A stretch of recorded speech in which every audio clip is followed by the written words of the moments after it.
Hello, this is Mr. Gilmore with the 5.1, the Anisosceles triangle theorem and its converse. Now, we have actually seen the isosceles triangle theorem, and in the isosceles triangle theorem, it says that if two sides of a triangle are equal, then the angles opposite those two equal sides are themselves equal.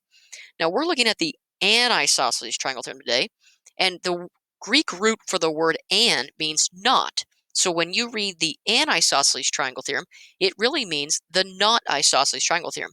Because what we're going to be investigating today is what happens if a triangle has two sides that are not equal. What then can we say about the angles opposite of those not equal sides?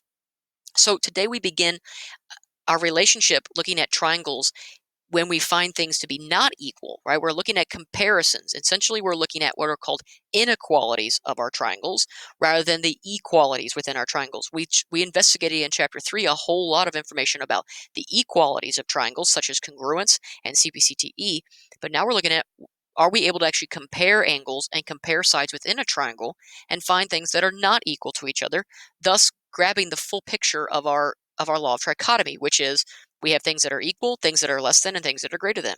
So we're going to investigate two theorems today, the anisosceles triangle theorem and its converse. But before we get into that, let me remind you of a theorem that we already have in a triangle that does compare angles. It's the triangle exterior angle inequality. If you recall what this theorem says, it says that the measure of an exterior angle is in fact greater than either of its remote angles. This was a key theorem that we saw back in the beginning of Chapter 4, and it's also going to be a key theorem that's going to carry us into the two proofs today. The illustration of the triangle exterior angle inequality is such that if we have a triangle, we extend a side out, we form an exterior angle. In this case, would be angle 1. The remote angles for angle 1 are angles 2 and 3, which means by the theorem we can prove that the measure angle 1 is in fact greater than angle 2 and that angle 1 is greater than angle 3. We will see the result today of finding an exterior angle and using that exterior angle to claim it greater than one of its remote angles.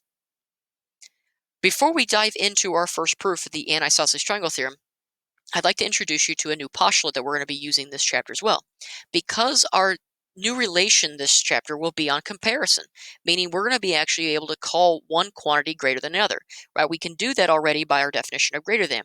However, this greater than relationship also has properties to it that we've seen that involve equality and of congruence.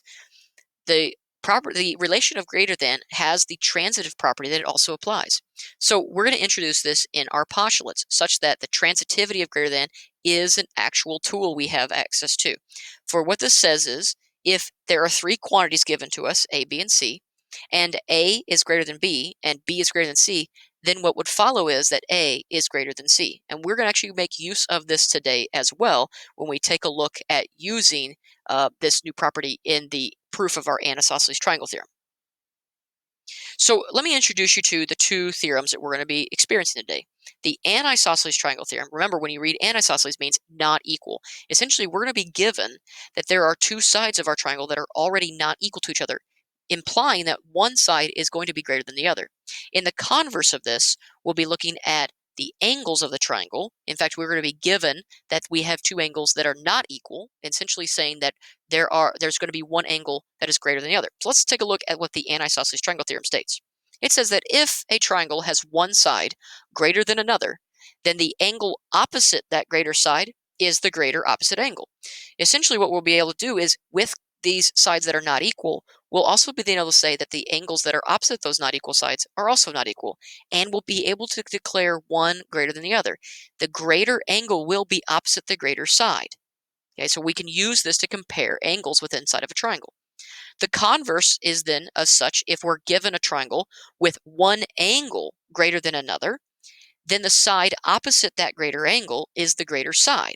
Okay, and that's our converse. We'll take a look at that one, how we'll prove the converse of ATT for ourselves as well, which essentially says that we can then compare sides of a triangle if we're able, or if we're given, there's a comparison of angles. So if we know that the pair of angles are not equal, then the sides opposite them are also going to be not equal, and what the theorem will state is we'll know which one is greater than the other. So now let's go ahead and set up our anisosceles triangle theorem. So what we need to work with is just an average ordinary triangle, except we know that one side is greater than another. So we're going to be given this triangle ABC such that AB is in fact greater than BC. All right.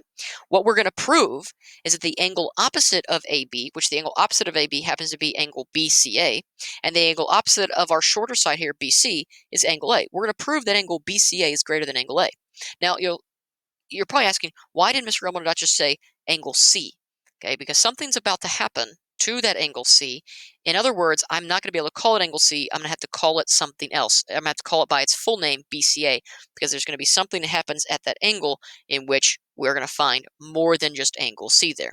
So we will prove that BCA, which is really angle C, is greater than angle A. But before we get into that proof, or as we start this proof off, we're going to realize that we're going to need to actually make some constructions.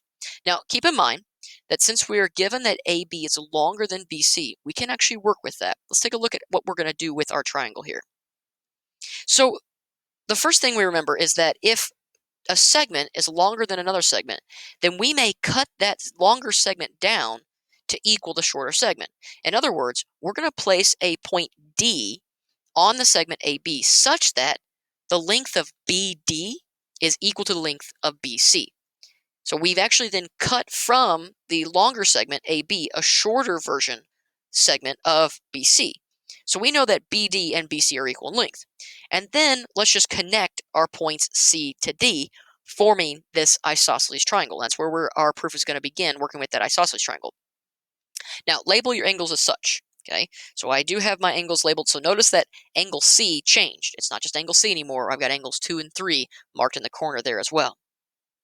Now our proof begins. So we're working with this newly constructed triangle and such that we've constructed BC to equal to BD, and we remember we are trying to still prove that angle BCA is greater than angle A. Let's take a look at how our proof unfolds. So now by our constructions, we know that BD is equal to BC.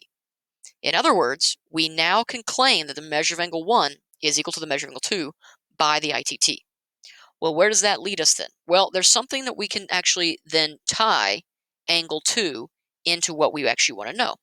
By the whole is greater than the part theorem, we know that angle BCA, which is the whole angle there, is greater than the part of that angle, which is angle 2. So we know the whole is greater than the part, so BCA is definitely greater than angle 2. So thus, by substitution, whatever is true about angle 2 will also have to be true about angle 1, because we proved just now that angle 1 and angle 2 are equal. So I can claim then that angle BCA is greater than angle 1. Okay, so I got BCA is greater than angle 1. Now there's something special going on about angle 1. If you notice what's happening, consider this triangle here, ADC. Okay, this triangle here, ADC, actually has a side extended out, which means angle 1 is a special type of angle. It's exterior, which means it's greater than either of its two remote angles. In particular, it's greater than angle A. So by the triangle exterior angle inequality, or to us, the TEAI, the measure of angle 1 is greater than angle A. But we already have a relationship with angle 1. We know that it's got to be less than angle BCA. So let's read that statement. The measure of angle BCA is greater than the measure of angle 1, and the measure of angle 1 is greater than angle A. Well, that's where we get to use our new property, our new relation of greater than. We can say that transitivity of greater than thus says that the measure of angle BCA has got to be greater than angle A. So there we have it, QED. We have proven that the angle opposite the greater side is, in fact, the greater angle. And that's what the proof of ATT looks like. What does this mean now? That means we can actually compare angles within the same triangle by using the comparison of sides that are given to us. So if we know that there are two sides that are not equal, then we know the angles opposite of them are also not equal. In other words, we'll be able to determine which of those angles is greater than the other based on the information given to us about the sides. Now let's actually take a look at the proof of the converse of ATT. It's actually a very simple proof now that we've already proven ATT. So the proof of the converse ATT is actually done indirectly. So remember that the converse is going to state we're given that we have a comparison of angles. So in our diagram here, same triangle, ABC, we're given that angle C this time is greater than angle A. Let's prove that the side opposite of angle C is the greater side. In other words, that AB is going to be greater than BC. So we're going to do this indirect. The assumption is thus then that AB is not greater than BC. But if we say something's not greater, that means there are actually two other possibilities. The two quantities are either equal to each other or they are less than each other, right? So AB is either going to be equal to BC or AB is going to be less than BC. So we have to contradict both of those. Let's take a look at our reduction. Reduction is very simple. So let's look at the first case. If AB is equal to BC. So if AB and BC are equal, well, that means it's an isosceles triangle. So then by the ITT, the measure of angle C is equal to the measure of angle A, and that's a contradiction to the given. We're given that angle C is greater than angle A. So that can't happen. So we know that that possibility is eliminated. AB cannot equal BC. Well, what if AB was then less than BC? Well, we just proved that in the anisosceles triangle theorem, if there is a side that's lesser than the other, then it's opposite the lesser angle. In other words, then, our conclusion is by the ATT, the measure of angle C is less than the measure of angle A, and this also contradicts the given, because we're given that angle C is greater than angle A. And so thus our conclusion is that our assumption is false, because we've eliminated both other possibilities, which means the only possibility that remains, and that must be true, is that the measure of angle C, sorry, that's a typo, thus the only conclusion that remains is that AB is greater than BC. And there we have it. Okay?